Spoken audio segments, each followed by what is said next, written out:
I never stayed in one spot for very long. In 26 years, I was at 12 different prisons. 5 of them were maximum security, and those are the ones I was at the longest. Now, so there would be no mentor. There would be people I looked up to who looked out for me, and they had good books, and I traded with them, and I was able to order books. Librarians helped me out before I became a librarian in prison and found out all the old books that they actually had stored in boxes away. Prisoners want all the new books. And to me, that was a benefit, because when I went through all the storage facilities, Texas Department of Criminal Justice, and found out when they closed these older prisons down, they just boxed up the books thinking that those books would reappear in another library at a newer prison. That's not what happened. They just end up in storage closets because newer books get put on the shelves. The older books get discarded. And these boxes and boxes and boxes of books that I found kept me busy for years. I literally, at that time in my life, would have not allowed them to parole me. I had to stay there to get that education. I used to wake up excited every morning about going to work, just to spend all day long going through these closets, finding more and more of these books. Yeah, I used to speed read, data mine all these books, because I was always worried that if I ever got moved, I wouldn't have access to this. How did you record your theories and your notes? Did you have notebooks? Because I know you weren't allowed computers, but did you just write them on a series of notebooks? Did you ever, and if you did, were you concerned that they would be vandalized or stolen? Well, let me show you this real quick. Let me show you this.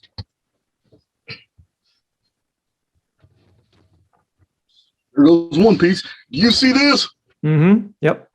Every bit of this is handwritten notes. This is all handwritten from prison. I just did a post on YouTube sharing this. It's I don't even know if I can hold this up and flip it without all of it falling down. This is all handwritten notes. There is nothing typed in here. It's all handwritten.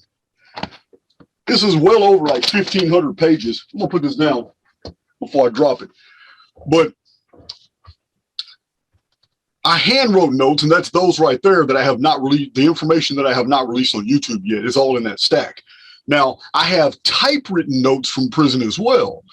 My 13th, 14th, and 15th year, I started typing all the notes. Commissaries were selling electronic typewriters. They're not computers. They're just plain old typewriters.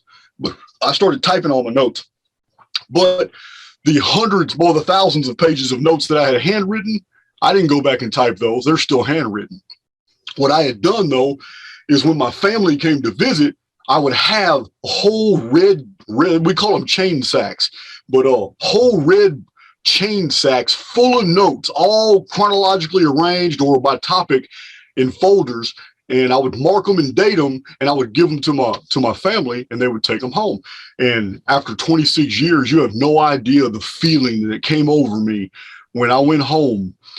I could not believe that I was so worried about those research notes. I was so worried about everything, because twice a year they would show up every 6 months and pick up those bags. Now I got visits like every 40 or 50 days the whole time I was in prison. My different family members and friends would take turns coming to see me. Now, when I got home and my father told me, hey, everything that we've ever picked up from you is in the attic. I don't know where, but it's all up there. So my dad lives in Windsor Hills. It's one of those communities, 55 years and older, gated community. And I was at his house, and I went through the attic, and I was distressed because I couldn't find it. And then underneath a bunch of other stuff, I just moved some stuff around, and I could not believe over 23, 24, maybe 25 bags full of notes, all of it, all there. This is way before I started my YouTube channel. This is before I did a lot of, this is 6 years ago when I got out of prison. I went through all that, and I just couldn't believe it. And they kept it all. And my presentations, my 300 and something videos on YouTube is a result of me opening up those notes and just doing presentations from the data that I had collected, because it's already organized. I really don't have to do much. But yeah, and this is it right here. The stack I just showed you. This is just it as far as the handwritten notes. Now I have a tremendous amount of notes I provide on Gumroad, They're Chronicon edition notes, but those were all typed years. My final years in prison, I typed all that stuff up. But as far as the handwritten notes, this is it right here. And not a single data point from any of this paperwork I just showed you is on YouTube yet. This is my next project. I got to start doing videos on this. Everything in my studio is very organized. All my notes, everything's chronologically arranged.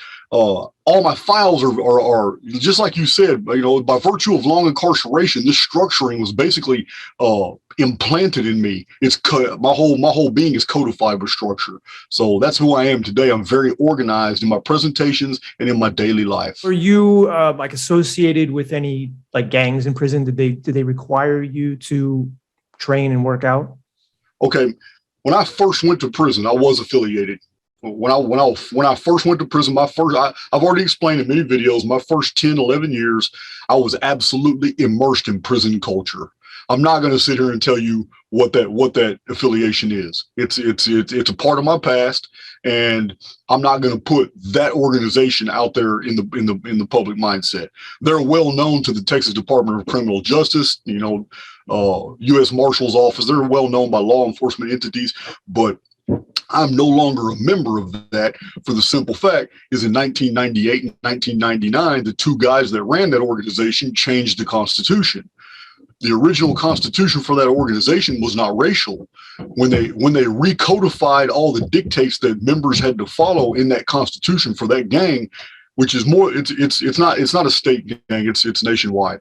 But when they redid the entire Constitution, they added racial elements that hundreds of us in Texas were not cool with. We didn't sign up for that. It's bait and switch. So instead of an internal war that was going to end up getting very violent, the top guys, we call them the IC. IC is the inner circle.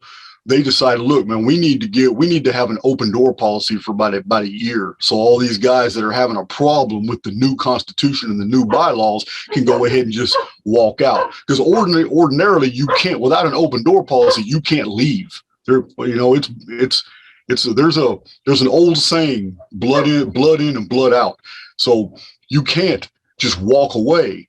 So there's repercussions to that. And anyway, for hundreds of us in 1999, when they opened the door, we willingly left. And since 1999, I have not been affiliated with anything other than what's known in Texas prison as the Woodpile. And Woodpile is not a gang. It's just all the white guys that are not affiliated to. And there's the majority of white guys in prison are not affiliated to the gangs. They're not. So that was my exit, and I'm glad it happened because I haven't had that lifestyle since '99. So they just allowed you to exit, and there was no repercussions? No, they couldn't. I mean, there would have been repercussions, but it wouldn't have gone their way. There was too many hundreds of us that didn't like the new Constitution. We didn't sign up for that. That was going to cause problems. You can't make somebody be a racist. You can't make somebody hate on other people and make executive business decisions in a prison context because you rewrote some things. It's bait and switch tactics. What would have probably ended up happening is a bunch of us would have gotten to a pretty bloody ordeal and walked away anyway, because it wasn't a minority. It wasn't a small minority that was dissatisfied with what the IC had done. It was a majority. It was a lot of us that didn't like that. So when you walked away, is that when you started your research? Actually, I started before that. No, I was already, as soon as I was incarcerated, I was already reading. As soon as I was incarcerated, I was already absorbing information. I just didn't have any direction. I was just reading whatever I had, which was a benefit to me because without direction, I'm just a sponge absorbing information and data from all different fields of knowledge. And I wasn't really prejudicial against any information. So I just data mined and wrote a bunch of notes. My focus didn't come till about that time, about my 11th, 12th year. That's when my focus started becoming cohesive. That's when I started realizing that there is a direction to the things that I'm finding. Up until that point, I was just absorbing information.